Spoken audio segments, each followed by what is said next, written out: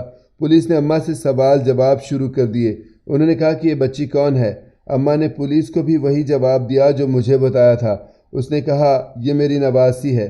Police والوں نے کہا کہ ہمیں اپنے گھر کا ایڈریس بتائیے یا فون نمبر لکھوائیے۔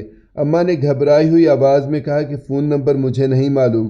پولیس والوں نے کہا چلیں پھر گھر کا ایڈریس لکھوائیں، ہمارے ساتھ بیٹھیں، ہم آپ کے گھر جا رہے ہیں، ہم آپ کی بیٹی سے ملنا چاہتے ہیں۔ اماں اب بری طرح گڑبڑا گئی تھی۔ ان کی باڈی لینگویج سے صاف پتہ چل رہا تھا کہ وہ کچھ چھپا رہی ہے۔ پولیس والوں نے اماں کو اپنے ساتھ لیا، اسے گاڑی میں بٹھایا اور اس سے کہا کہ ہمیں اپنے گھر لے کر چلو۔ آگے کی کہانی مجھے پولیس والے نے بتائی۔ جب وہ واپس اسپتال آئے، کیونکہ بچی ابھی تک اسپتال میں ہی تھی، پولیس والے نے بتایا کہ جب وہ اماں کو لے کر یہاں سے روانہ ہو گئے تو اماں کے چہرے کے رنگ اڑے ہوئے تھے، ایک رنگ آ رہا تھا، ایک جا رہا تھا۔ اماں کے بتائے ہوئے ایڈریس پر جب پولیس والے گاڑی لے کر پہنچے تو یہ ایک بوسیدہ سا کچا 2 کمرے کا مکان تھا۔ پولیس والوں نے دروازے پر دستک دی تو ایک بوڑھے شخص نے دروازہ کھولا۔ پولیس والوں نے اس بوڑھے شخص سے کہا کہ یہ اماں آپ کی کیا لگتی ہے؟ اس بوڑھے آدمی نے بتایا کہ یہ میری بیوی ہے۔ پولیس والے نے کہا کہ ہم آپ کی بیٹی سے ملنا چاہتے ہیں۔ بوڑھے شخص نے جو جواب دیا اسے سن کر یقیناً آپ بھی حیران ہو جائیں گے۔ اس شخص نے کہا کہ ہماری تو کوئی بیٹی ہے ہی نہیں، ہمارا ایک بیٹا ہے صرف۔ اب تو اماں کی حالت یہ تھی کہ یوں معلوم ہو رہا تھا کہ وہ ابھی زمیں بوس ہو جائے گی۔ اور تو اور اس بوڑھے شخص نے پولیس کو یہ بھی بتایا کہ ان کا بیٹا بھی غیر شادی شدہ ہے، اس کی شادی نہیں ہوئی۔ بوڑھا آدمی بھی بری طرح گھبرا چکا تھا۔ وہ پولیس سے بار بار یہ سوال کر رہا تھا کہ آخر معاملہ کیا ہے۔ پولیس نے کہا کہ آپ بھی ہمارے ساتھ گاڑی میں بیٹھیے، ابھی آپ کو سارے معاملے سے آگاہ کرتے ہیں۔ دونوں بوڑھے میاں بیوی کو لے کر پولیس والے واپس اسپتال آئے۔ وہاں سے اس بچی کو اپنی تحویل میں لیا، اس کی تصویریں وغیرہ بنائیں اور اماں سے اب تفتیش کا آغاز ہو چکا تھا کہ یہ بچی کون ہے، تم نے کہاں سے چرائی ہے۔ اماں کی آنکھوں سے جھر جھر آنسو بہنے لگے اور کہنے لگی یہ بچی میں نے چرائی نہیں ہے، یہ بچی ان کی ہے جہاں میں کام کرتی ہوں۔ اور پھر اماں نے ایک دل دہلا دینے والی کہانی سنائی۔ اس نے بتایا کہ جہاں میں کام کرتی ہوں وہ بہت بڑے ذمہ دار لوگ ہیں، ان کے بیٹے کی ایک شادی کو 20 سال گزر چکے ہیں مگر اس کے گھر اولاد پیدا نہیں ہوئی، تو ان لوگوں نے اپنے بیٹے کی دوسری شادی کی۔ دوسری شادی کو ابھی 1 ہی سال ہوا ہے اور اس لڑکی نے بیٹی کو جنم دیا، مگر اس نے مجھے ایک عجیب بات بتائی۔ اس لڑکی نے بتایا کہ اس کے شوہر فاروق کی جو پہلی بیوی ہے اس نے بھی 2 بار اولاد کو جنم دیا تھا مگر وہ بیٹیاں تھیں، اور ان لوگوں نے بیٹیوں کے پیدا ہوتے ہی گلا دبا کر مار دیا تھا، کیونکہ یہ بہت بڑے ذمہ دار لوگ ہیں۔ جب یہ بیٹیوں کی شادی کرتے ہیں تو انہیں زمین میں سے حصہ دیتے ہیں، اسی لیے وہ لوگ نہ تو اپنی بیٹیوں کو خاندان سے باہر بیاہتے ہیں تاکہ زمین خاندان سے باہر نہ جائے، اور اول تو ان کی کوشش یہی ہوتی ہے کہ بیٹی پیدا ہی نہ ہو، صرف بیٹے پیدا ہوں۔ فاروق کی دوسری بیوی شمسہ نے مجھے کہا کہ آپ دائی بن کر میرے ساتھ ساتھ رہنا، اگر تو میرا بیٹا پیدا ہوا تو گھر والوں کو بتا دینا، لیکن اگر بیٹی پیدا ہوئی تو اسے لے کر وہاں سے بھاگ جانا، کیونکہ یہ میری بچی کو مار دیں گے۔ میں اپنے شوہر فاروق اور سسرال والوں سے کوئی بھی بہانہ کر دوں گی، انہیں کہہ دوں گی کہ بچہ نامکمل تھا یا مردہ بیٹی پیدا ہوئی تھی، ایسا کچھ بھی کہہ دوں گی، لیکن اگر میری بیٹی پیدا ہوئی تو میری بیٹی ان کے حوالے نہ کرنا اور اسے وہاں سے لے کر چھپ کر پچھلے دروازے سے نکل جانا تاکہ میری بیٹی کی جان محفوظ رہ سکے۔ اور پھر وہی ہوا جس کا ڈر تھا، شمسہ نے بیٹی کو جنم دیا۔ میں نے فوراً بچی کو کمبل میں لپیٹا اور اسے ٹوکری میں ڈال کر پچھلے دروازے سے گھر سے باہر نکل آئی۔ وہاں شمسہ نے بات کو کیسے سنبھالا ہوگا، اس نے کیا کہانی ڈالی ہوگی، میں اس بات سے بالکل بے خبر ہوں، لیکن جیسے ہی میں گھر سے باہر نکلی تو تیز بارش شروع ہو گئی۔ بچی بری طرح بھیگ چکی تھی، ایک دو جگہ رک کر میں نے بچی کو دیکھا بھی تھا۔ اس کی رنگت نیلی پڑ رہی تھی، سانس اٹک رہا تھا۔ میں ڈر گئی تھی، اس لیے میں نے اسے ٹوکری سے نکالا اور اپنے سینے سے لگا لیا اور سیدھی ہسپتال چلی آئی۔ مگر میں قسم اٹھا کر کہتی ہوں صاحب جی، یہ بچی میں نے چرائی نہیں ہے۔ شمسہ بی بی نے خود اپنی بچی میرے حوالے کی ہے۔ انہوں نے کہا تھا کہ میں تم سے خود رابطہ کر لوں گی، لیکن تم میری بچی کو لے کر کہیں دور چلی جانا۔ صاحب جی، میں نے تو اپنی طرف سے بی بی جی کی مدد کرنے کی کوشش کی تھی۔ ہم ڈاکٹرز اور پولیس والے یہ ساری کہانی سن کر حیرت میں مبتلا تھے۔ پولیس والوں کا کہنا تھا کہ آپ شمسہ کے گھر والوں سے یعنی فاروق سے رابطہ کرنا اب بہت ضروری ہو گیا ہے۔ وہ ایک گناہ کر رہے ہیں، ایک جرم سر انجام دے رہے ہیں، انہیں اس چیز کی سزا ملنی چاہیے۔ لیکن اماں، جن کا نام رشیدہ تھا، وہ بہت خوفزدہ تھی۔ ان کا کہنا تھا کہ ایسا کچھ بھی مت کریں، شمسہ بی بی بری طرح پھنس جائے گی اور اس کے ساتھ ساتھ میری بھی شامت آ جائے گی۔ مگر پولیس والوں نے رشیدہ اماں کو یقین دلایا کہ آپ بے فکر رہیے، آپ کو کچھ نہیں ہوگا۔ اس کے بعد پولیس والے رشیدہ اماں کے ساتھ فاروق کے گھر پر جا پہنچے۔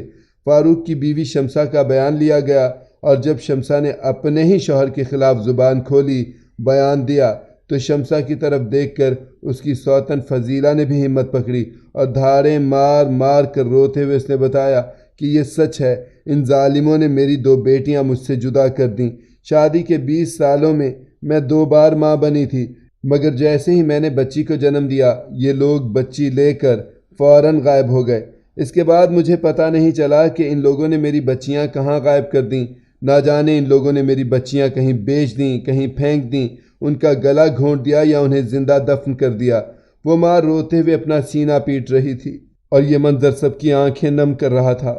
گو کہ فاروق بہت پیسے والا شخص تھا، مگر پولیس انسپیکٹر بھی ایک فرض شناس آدمی تھا۔ اس نے فاروق کی دونوں بیویوں کے بیان ریکارڈ کیے اور فاروق کو حراست میں لے لیا۔ آج بھی فاروق جیل کی سلاخوں کے پیچھے اپنے جرم کی سزا کاٹ رہا ہے۔ اسے نہ صرف قید کی سزا سنائی گئی تھی، بلکہ اسے جرمانہ بھی ادا کرنا پڑا، اور دوسری طرف شمسہ اپنے سسرال میں ہی اب اپنی بچی کے ساتھ ہنسی خوشی زندگی گزار رہی ہے، کیونکہ یہ معاملہ اب کھل کر نہ صرف ان کے خاندان، محلے داروں، عزیز و اقارب بلکہ پورے معاشرے کے سامنے آ چکا تھا۔ اب شمسہ بے خوف تھی، کیونکہ اب اس کی بیٹی کی زندگی کو کوئی خطرہ نہیں تھا، اور وہ ایک حق کے ساتھ اپنے سسرال میں اپنی بیٹی کے ساتھ رہائش پذیر تھی، کیونکہ اس نے فاروق کی اولاد کو جنم دیا تھا۔ بیٹا یا بیٹی پیدا کرنا کسی بھی عورت یا مرد کے ہاتھ میں نہیں ہے، یہ خدا کی دین ہے۔ مگر میں تو یہ سوچ کر حیران ہوتا ہوں کہ آج کے پڑھے لکھے دور میں بھی ایسے لوگ موجود ہیں جو بیٹیوں کی پیدائش پر شرمسار ہوتے ہیں۔ اس سارے واقعے کو یاد کرتا ہوں تو مجھے دین اسلام سے قبل کا وہ زمانہ یاد آتا ہے جب عرب کے جاہل لوگ اپنی بیٹیوں کو زندہ دفن کر دیا کرتے تھے۔ تب یہ سوچ کر میرے رونگٹے کھڑے ہو جاتے ہیں کہ ہمارا معاشرہ تیزی سے گمراہی کی طرف بڑھ رہا ہے۔ اللہ تعالی ہم سب کو نیک اعمال کرنے کی توفیق دے اور نیکی کے راستے پر قائم رہنے کی توفیق دے۔ دوستو، مزید اس طرح کی سبق آموز کہانیاں اور واقعات سننے کے لیے ہماری ویڈیو کو لائک کریں، شیئر کریں اور چینل کو سبسکرائب کرنا مت بھولیے گا۔ شکریہ۔ اللہ حافظ۔